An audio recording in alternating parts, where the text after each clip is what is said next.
bored. This is boring. What else can we play? Let's make up a story with bad guys. And good guys. And a beautiful princess. Yuck. I know. Let's do the story of Queen Esther. That sounds lame. It's got bad guys, good guys, and a beautiful queen. I'm still not convinced. It's got a gruesome death at the end. Okay, I'm in. Long ago, some of God's people were still living in the Persian city of Susa. The king of all the land decided he needed a new queen, so he ran a beauty competition. He sent out a message to find the most beautiful of all the young women in the land. So all the most beautiful women gathered together at the palace, hoping that they might be chosen to be the king's new queen. One of God's people living in Susa was the Jew Mordecai. Mordecai heard about the king's edict and thought of his cousin Esther. Mordecai had adopted Esther and raised her because her parents had both died. So Esther also went in the beauty competition, and the king was very pleased with her. He thought she was the most beautiful woman out of all of them, and he loved her more than all the others. The king made her queen and gave a great feast in her honor. Now one day, while Mordecai was sitting near the king's gate, he heard two of the king's guards planning to kill the king. When Mordecai found out, he passed out on the message to Esther, who then went and told the king about their plan. The guards were caught, and the king was saved thanks to Mordecai, but nothing was done to reward Mordecai. That's not fair. Just wait. Mordecai gets his reward. Sometime later, a man named Haman had been made second in charge of all the king's kingdom. He had been promoted above everyone else and thought he was very important. Sounds like a loser. Pretty much. Anyway, Haman thought he was so important that he expected everyone to bow down to him whenever he passes in the streets. And that's what everyone did. Everyone except Mordecai, that is.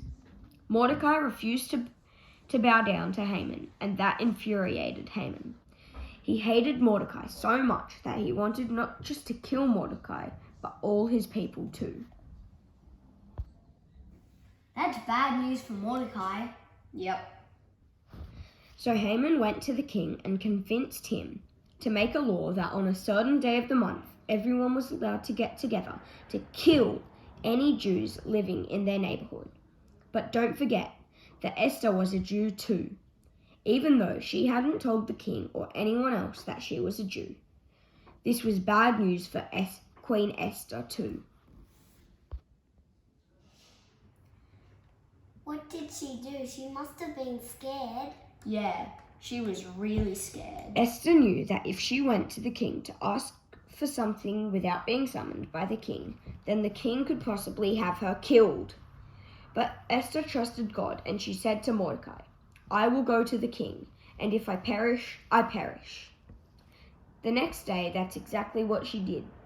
She went to the king, and when he saw her, he was filled with love for her again, and held out his golden scepter for her to touch.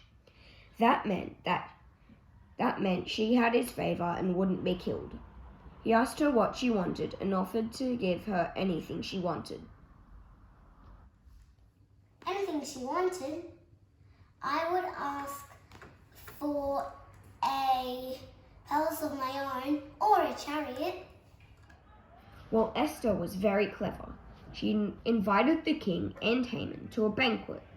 And then at the banquet, she invited the king and Haman to another banquet the next day.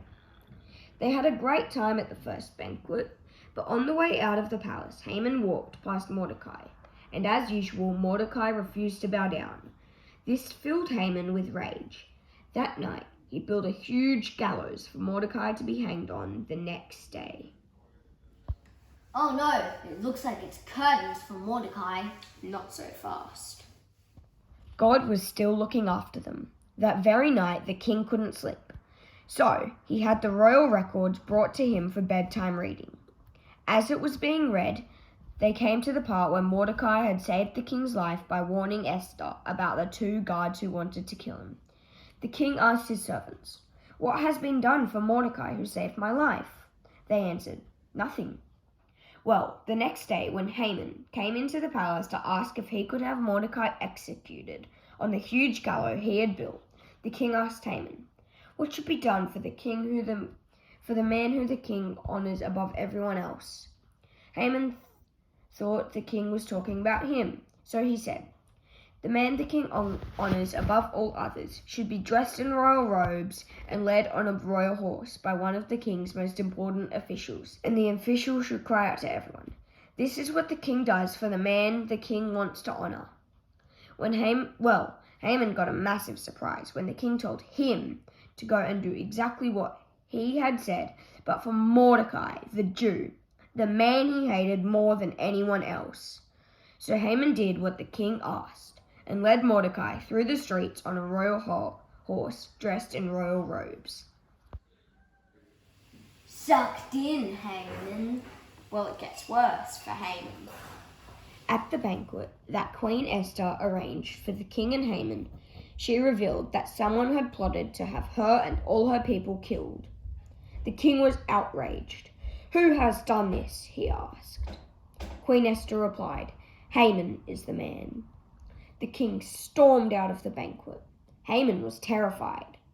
The king decided that Haman should be executed on the huge gallows that he himself had built. So Haman was killed, and Esther, Mordecai, and all the Jews were saved because God was looking after them, even when it looked like he was nowhere to be seen. That's a great story. Yes, and it teaches us that God is always with us and we can always trust him. God has saved us from our greatest enemies, sin and death, by sending his son Jesus to die on the cross and rise again. Woohoo!